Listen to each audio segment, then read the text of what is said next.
السلام عليكم. النهاردة هنعمل مع بعض بودرة الهوت شوكليت او طريقة الهوت شوكليت. طبيعي احنا بنحتاج في الشتاء مشروبات سخنة وحاجات سخنة عشان تدفينا في الشتاء وكده، واول مشروب بيجي في دماغنا الهوت شوكليت. ودايما ما بيبقاش حلو جدا في من لما بيجيبه من بره يعني. فهنتعلم النهاردة ازاي نعمله بطريقة بسيطة جدا وبكل بساطة، وجميل وسهل وتحفة ونضيف كمان. اهم حاجة ان هو نضيف عشان ايه؟ كل يعني معظم الحاجات اللي بقت بره مغشوشة دلوقتي، فنتعلم مع بعض ازاي نعمله حتى يبقى حاجة آمنة على ولادنا، ما نخافش منها لما يجي يعملوها بنفسه. يلا بقى نبتدي الطريقة ونشوف مكونات الهوت شوكليت ايه النهاردة. زي ما انتوا شايفين كده المكونات بسيطة جدا وسهلة جدا، واي حد ممكن يعملها، حتى اطفالنا نفسهم ممكن يعملوها.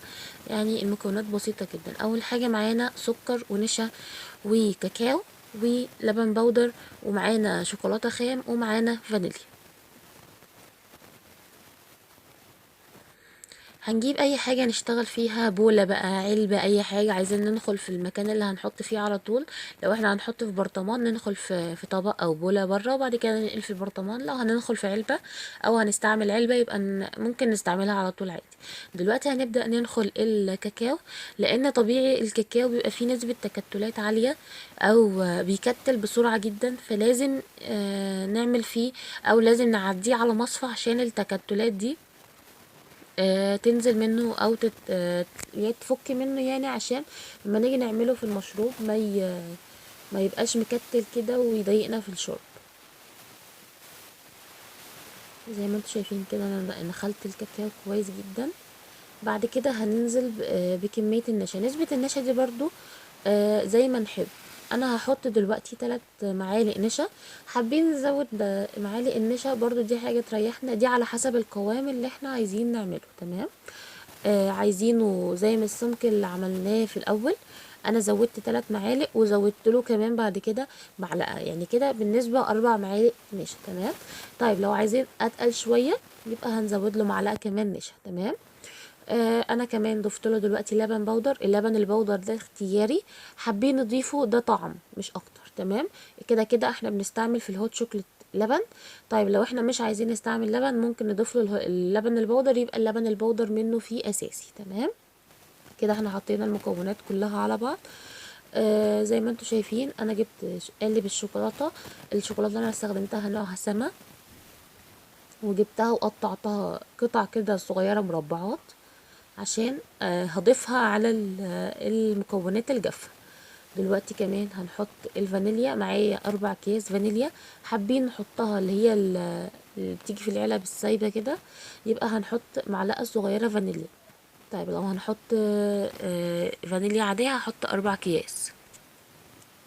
زي ما انتوا شايفين كده حطيت الفانيليا. زي ما قلت برضو ممكن نحط فانيليا اللي هي الخام السايبة، او فانيليا الاكياس دي حسب بالرغبة. برضو احنا حابين نزود فانيليا برضو، دي حسب راحتنا خالص. تمام.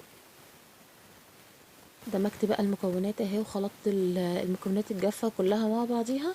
بعد كده هزود لها الشوكولاتة الخام اللي انا قطعتها.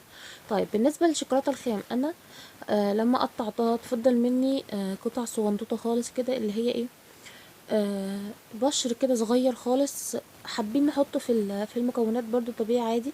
لو حابين ان احنا نحطه على جنب مثلا، ولما نيجي نعمل كل كوبايه نزين بيها برضو عادي. انا برضو سايبه قطعه صغيره برضو منها، اللي ايه ممكن ابشر منها الشوكولاته عشان نحطها على الوش، اللي هي تبقى مش فيه شوكولاته مبشوره عادي جدا. تمام.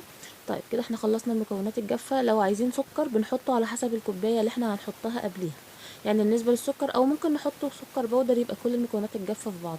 تمام. دلوقتي زي ما انتوا شايفين جهزناه. دلوقتي كل كوبايه